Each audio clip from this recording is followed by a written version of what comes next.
आज का पहला पाठ तिमोथी के पत्र से लिया गया है।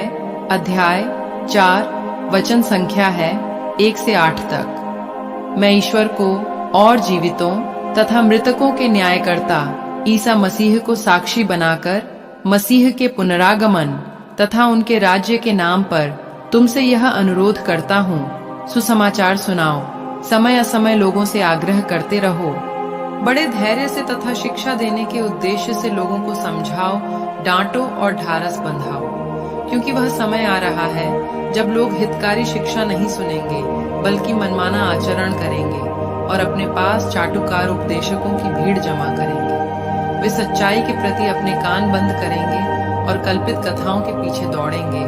परंतु तुम सब बातों में संतुलित बने रहो, धैर्य से कष्ट सहो, सुसमाचार के प्रचार में लगे रहो और अपने सेवा कार्य के सब कर्तव्य पूरे करते जाओ। मैं प्रभु को अर्पित किया जा रहा हूँ, मेरे चले जाने का समय आ गया है। मैं अच्छी लड़ाई लड़ चुका हूँ, अपनी दौड़ पूरी कर चुका हूँ और पूर्ण रूप से ईमानदार रहा हूँ। अब मेरे लिए धार्मिकता का वह मुकुट तैयार है जिसे न्याय विचारपति प्रभु मुझे उस दिन प्रदान करेंगे। मुझको ही नहीं बल्कि उन सबको जिन्होंने प्रेम के साथ उनके प्रकट होने के दिन की प्रतीक्षा की है। यह प्रभु की वाणी है। आज का सुसमाचार संत लूकस के पत्र से लिया गया है।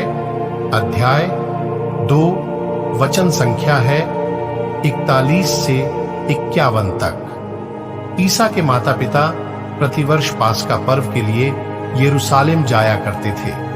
जब बालक 12 बरस का था तो वे प्रथा के अनुसार पर्व के लिए यरूशलेम गए। पर्व समाप्त हुआ और वे लौट पड़े, परंतु बालक ईसा अपने माता पिता के अनजाने में यरूशलेम में रह गया। वे यह समझ रहे थे कि वह यात्री दल के साथ है, इसलिए वे एक दिन की यात्रा पूरी करने के बाद ही उसे अपने कुटुंबियों और परिचितों के बीच ढूंढते रहे। उन्होंने उसे नहीं पाया और वे उसे ढूंढते ढूंढते यरूशलेम लौटे। 3 दिनों के बाद उन्होंने ईसा को मंदिर में शास्त्रियों के बीच बैठे उनकी बातें सुनते और उनसे प्रश्न करते पाया। सभी सुनने वाले उसकी बुद्धि और उसके उत्तरों पर चकित रह जाते थे। उसके माता पिता उसे देखकर अचंभे में पड़ गए और उसकी माता ने उससे कहा, बेटा, तुमने हमारे साथ ऐसा क्यों किया? देखो तो तुम्हारे पिता और मैं दुखी होकर तुमको ढूंढते रहे। उसने अपने माता पिता से कहा, मुझे ढूंढने की जरूरत क्या थी? क्या आप यह नहीं जानते थे कि मैं निश्चय ही अपने पिता के घर होऊंगा? परंतु ईसा का यह कथन उनकी समझ में नहीं आया।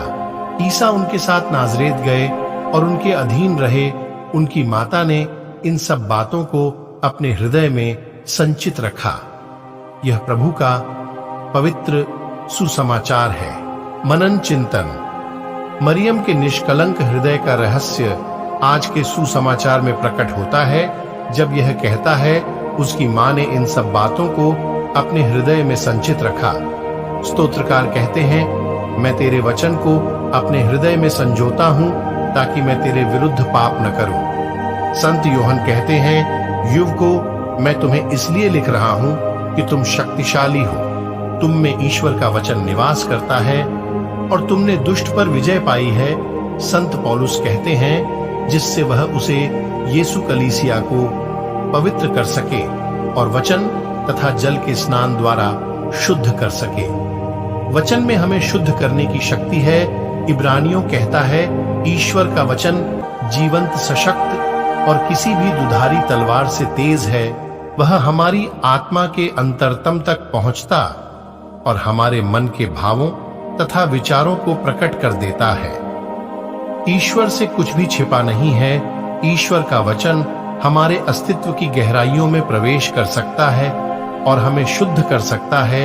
ईश्वर का वचन मरियम से ज्यादा किसी और के करीब नहीं हो सकता था। जिन्होंने वचन को अपने हृदय और अपने गर्भ में धारण किया था।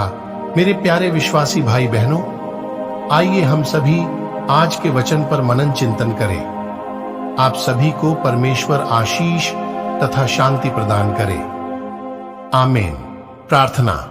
हे पिता ईश्वर, मैं आपके वचन को सुनने वाले सभी भाई बहनों के लिए प्रार्थना करता हूं। पिता, जो भाई बहन आपके वचनों को रोज सुनते हैं, पिता आप उनके जीवन में आइए, उनके जीवन को आशीषित कर उनके आत्मा में अपने वचन को भर दे, ताकि वे आपके वचन को हमेशा अपने जीवन में रख सके और एक पवित्र जीवन जी सके। मैं आपसे प्रार्थना करता हूं, आमीन। आइए हम सभी प्रभु यीशु के आगमन की घोषणा करें। हे प्रभु, हम तेरी मृत्यु और पुनरुत्थान की घोषणा तेरे आगमन तक करते रहेंगे।